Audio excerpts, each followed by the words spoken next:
Si parte per Salina, andiamo a raccogliere la malvasia. Capo di Santa Marina Salina, Salina, si invita i signori passeggeri a rimanere seduti fino al termine del loro mezzo per passeggero e uscire tra i buoni ponti. Capo di Santa Marina Salina, Salina.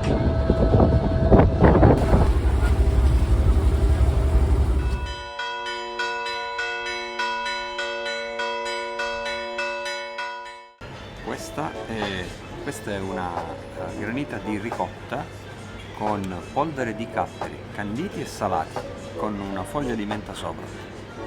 La granita l'ha inventata mio padre, che non c'è più, e qui dentro c'è tutto il suo amore.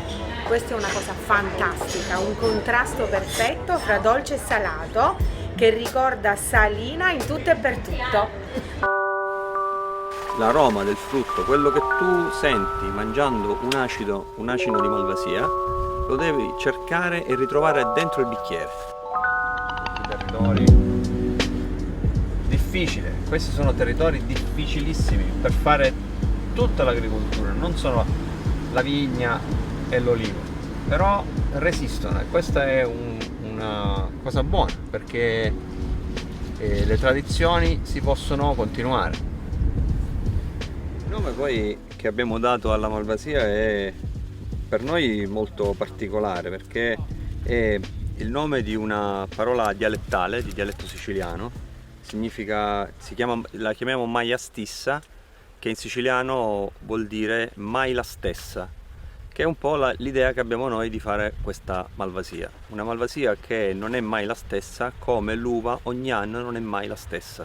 Quindi Maia stissa rappresenta anche un po' la filosofia di come noi vogliamo fare questo prodotto ogni anno. Questa è una terra molto difficile, una terra molto povera, una terra arsa, dove combattiamo tutti gli anni con la mancanza di pioggia. E la malvasia negli anni, nei secoli si è adattata a queste condizioni e dà il meglio di sé solo su questi terreni così asciutti. Solo qui si può coltivare e ottenere il prodotto con le grandi caratteristiche di qualità che l'isola riesce a offrire. Quest'uva è la malvasia, che è un vitigno che è molto antico qui nelle isole Eolie. Si dice sia stato portato dai Greci.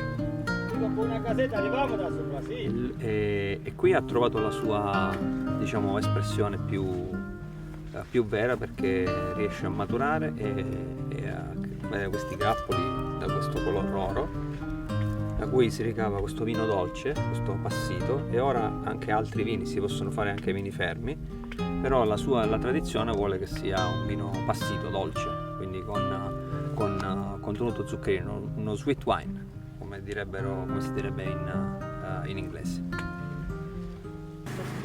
Io sono particolarmente legato a questa terra che ha dato i Natali ai miei nonni e anche a me e a mia sorella, che siamo nati qua alle Eolie. Per essere ancora più legato a questa terra ho deciso di impiantare questa vigna 15 anni fa con alcuni dei miei migliori amici per produrre appunto il vino per eccellenza di Salina, la malvasia. È una cosa che penso ci stia riuscendo abbastanza bene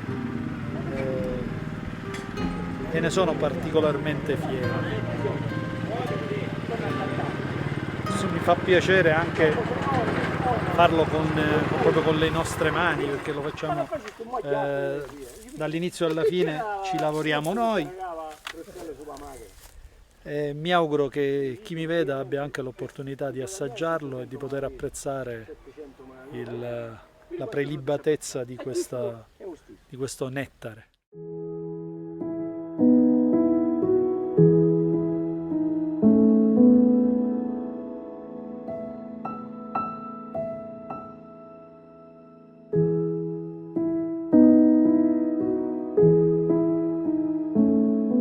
Sull'isola non c'è una sola malvasia, sull'isola ci sono 100.000 malvasie. L'isola è molto piccola, ma in pochissimo spazio le condizioni cambiano in maniera estrema. Qui ad esempio ci troviamo su un lotto che è un lotto possiamo dire un lotto di grande altitudine per l'isola, siamo nella culla dell'isola dove si scollina da una parte all'altra. Questa è una zona particolare perché rispetto agli altri versanti è una zona molto più umida. Qui sappiamo che l'acqua è un elemento fondamentale, un elemento critico per la coltivazione della malvasia, e qui abbiamo caratteristiche diverse proprio perché, essendo una zona più umida, la vigna si comporta in maniera completamente diversa.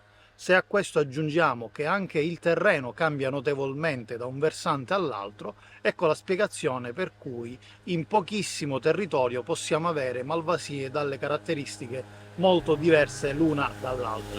Diciamo che sull'isola non si standardizza, noi non abbiamo voglia di avere prodotti tutti uguali, ma di avere prodotti ciascuno con le proprie caratteristiche. Per noi la diversità è un valore positivo.